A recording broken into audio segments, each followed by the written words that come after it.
The weaver of unseen threads. In the bustling town of Oakhaven, where everyone was always in a hurry, lived a woman named Alara. She was like a soft breeze, always there, gently moving things, but rarely noticed.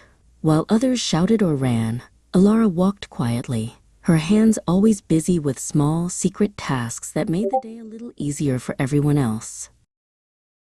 Alara's kindness was a quiet language. At the local bakery, she saw Mr. Henderson drop a heavy tray of rolls while he was distracted by a customer. Before he could even sigh, Alara had knelt down, gathered the rolls into a clean basket, and placed them on the counter.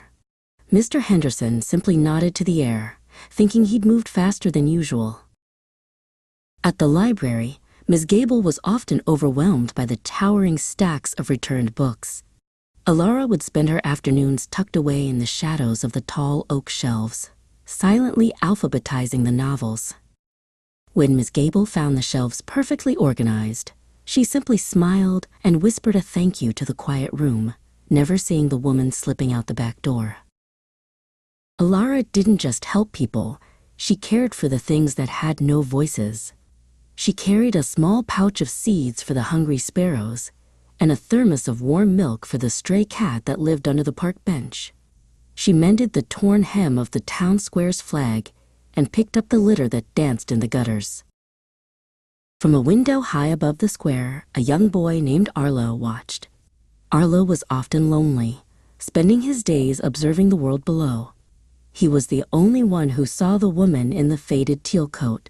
He saw her catch a falling scarf, steady a wobbling toddler, and leave flowers on the doorstep of the lonely shoemaker. To Arlo, Alara wasn't invisible. She was the most important person in Oakhaven. One autumn evening, a fierce wind tore through the streets, bringing a cold, stinging rain.